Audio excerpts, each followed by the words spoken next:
afternoon, everybody. I hope you're having a glorious day.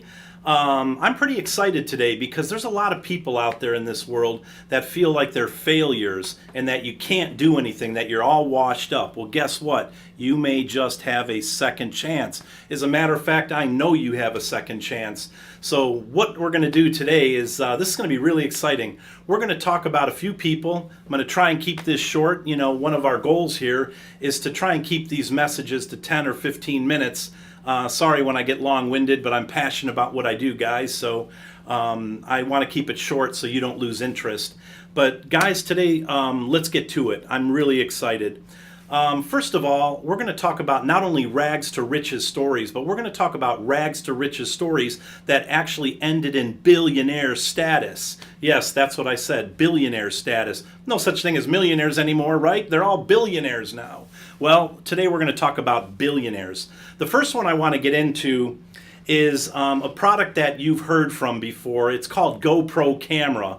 And really unique camera, man. This camera virtually came out and went around the world. It was invented by a neat gentleman named Nick Woodman.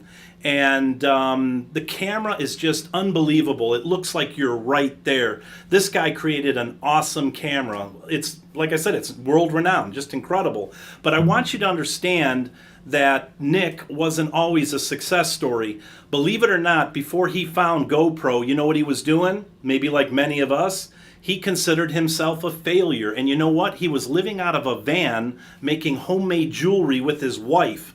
And believe it or not, he saved up enough money. I think it was, I forget what it was, $37,000 or something like that, that he made selling this jewelry, that he was able to get it as seed money to get his GoPro camera going. And like I said, this guy was an absolute failure, and then he went to absolute stardom, you know, with his GoPro camera. Now today, Nick is worth approximately $2.25 billion. Yes, just with the camera, this man is worth $2.25 billion. Incredible story. The next person I want to talk to you about is Fred Smith from FedEx. Many of you probably never heard of Fred. Incredible gentleman, and he himself too thought he was a loser because you know what, while he was trying to start FedEx, he had many trials and tribulations, just like many of us. He's just a real person, just like you and me. And what happened when he was trying to get, you know, FedEx going as an overnight delivery service, he was actually down over $12 million. This company was going down in a big defeat in a big way. But you know what? He turned it around. And it's really funny how Fred turned this whole thing around. When he was out of money and he thought he was going to be a total failure and this thing is going to fall apart, he actually, and I'm not advising you to do this, but he actually went to Las Vegas and he put it on a slot machine and ended up hitting $27,000 win in Las Vegas. And he was actually able to use that as seed money to get back up and running, to raise, you know, lots of money to get FedEx what it is today, you know, multi-billion-dollar company, which again is another incredible story. The next one I want to talk about is Disney World. We all know him, right? Walt Disney himself.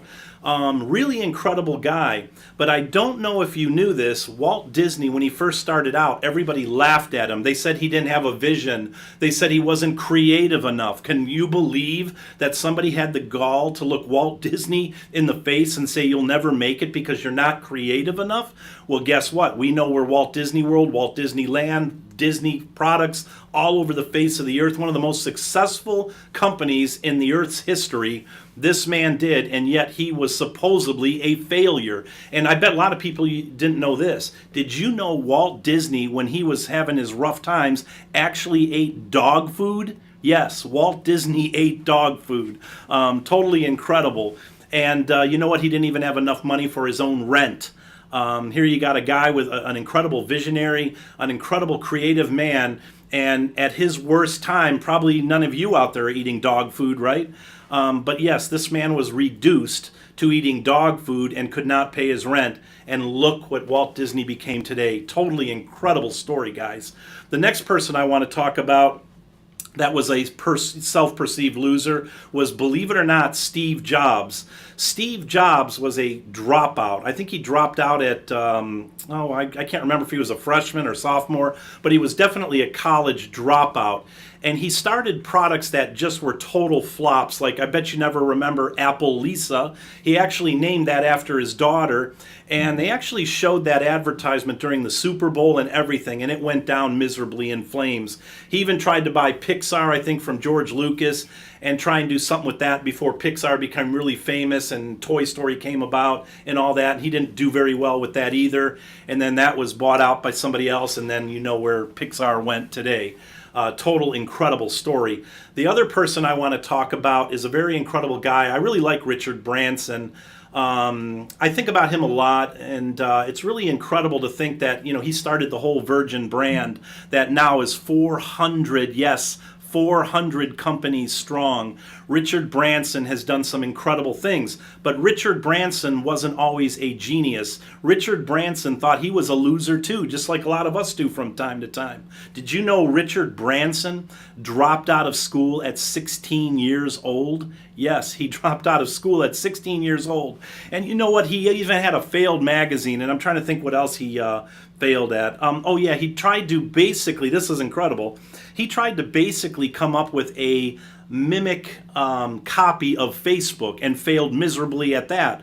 But we all know where Richard Branson is today, a multi-billionaire to the tune of about $5 billion, which is really incredible. So here you go with another perceived failure, and turns out to be a really incredible guy. The last person I want to talk about right now is somebody that you all know, and it's basically Oprah Winfrey, the Oprah Winfrey Show. Try saying that 5 times fast. The Oprah Winfrey Show, and then she became the owner of OWN, TV studios and OWN Media and everything like that.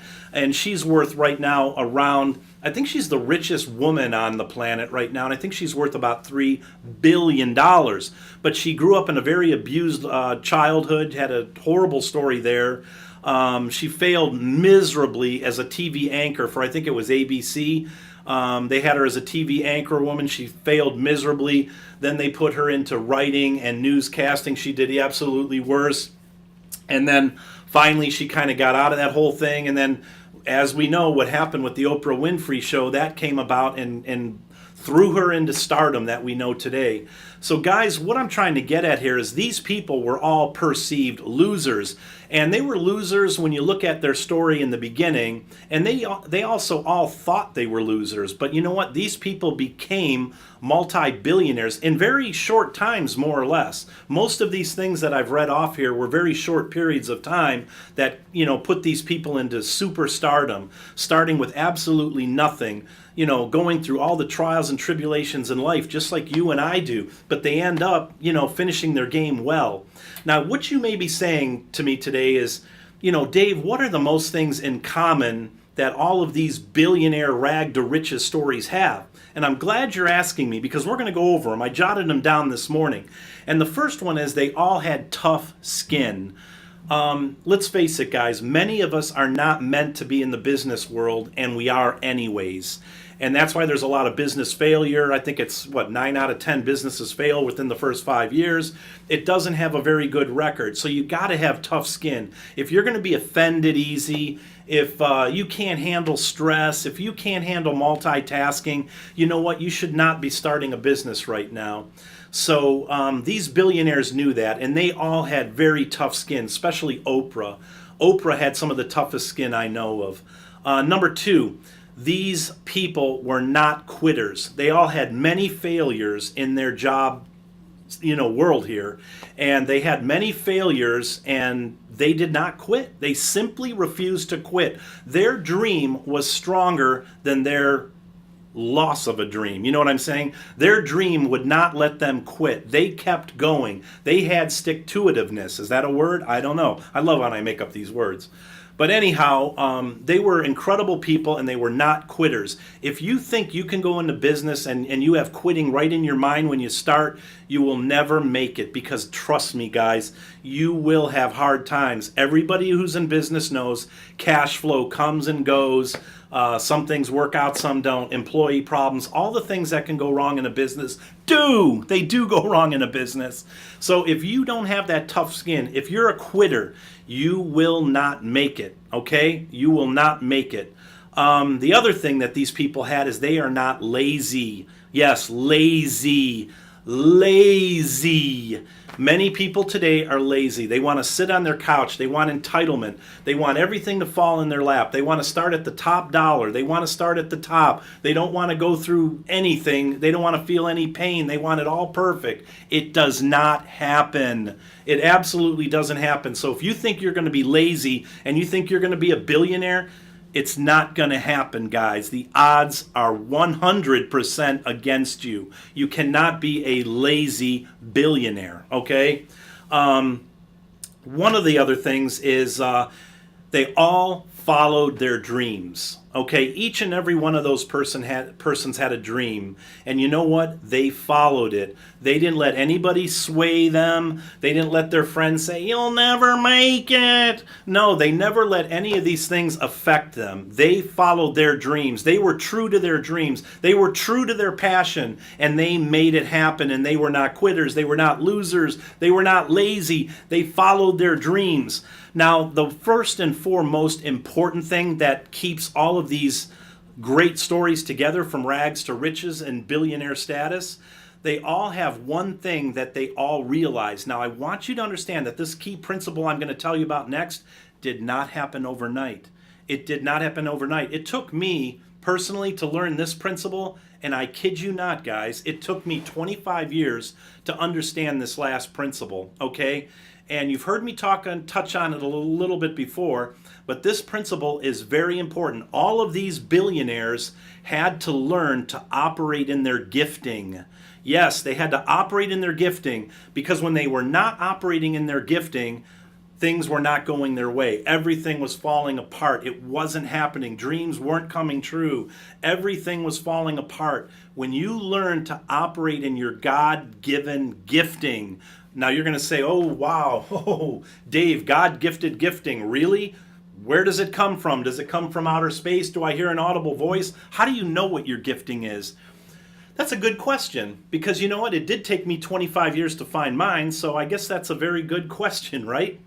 Well, the way I understood my gifting was basically by trial and error. I was a landscaper for over 25 years, and it took me 25 years to figure out this is not what I want, okay? It took me 25 years to figure that out.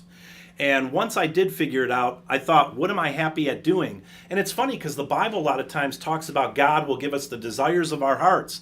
What are the desires of our hearts? It's usually something you love doing. Something you love doing so much that you don't think of it as work. That's how you know when your true gifting is, when it's not feeling like work. That's how you know when you achieve that gifting. So if you're in something right now that feels like work, it feels like a burden, it's just driving you crazy, you hate showing up every day. If all these things are happening, it is not your passion, it is not your gifting, and you will never soar like an eagle in that kind of position. You understand what I'm saying? It is 100% truth. All of these billionaires understood their gifting, and it may have taken them different times to get their gifting and understand their gifting, but right now all those people are truly operating in their gifting, and they are seeing everything soar. Do you think any of those people chase after the almighty dollar? The almighty dollar chases them. Because you know what? When you focus on serving people, serving your customer, and doing what's right, you don't have to worry about the almighty dollar. The almighty dollar will chase you, and you will never have to chase that dollar again. So guys, I hope these tips helped you today. I had a great time with you today. I love coming here every morning, every afternoon. We're going to get more on a regular time schedule as we get all the bugs worked out in the studio. We're shooting for probably maybe 10 o'clock in the morning. But guys, what I want you to understand is if you feel like a loser today, you don't have to live life that way. You don't have to end life that way. You can still follow your dreams. Many people followed their dreams at a ripe old age and they succeeded. You can too. You can too. Why is it this person and that person and not you? It's all in your head. You control the key to where you will end up in life. So guys, I hope you enjoyed the time. A hooey ho, as we say in the islands. Enjoy the beautiful city here in Chicago today. And guys, I will see you tomorrow. God bless the wonderful USA.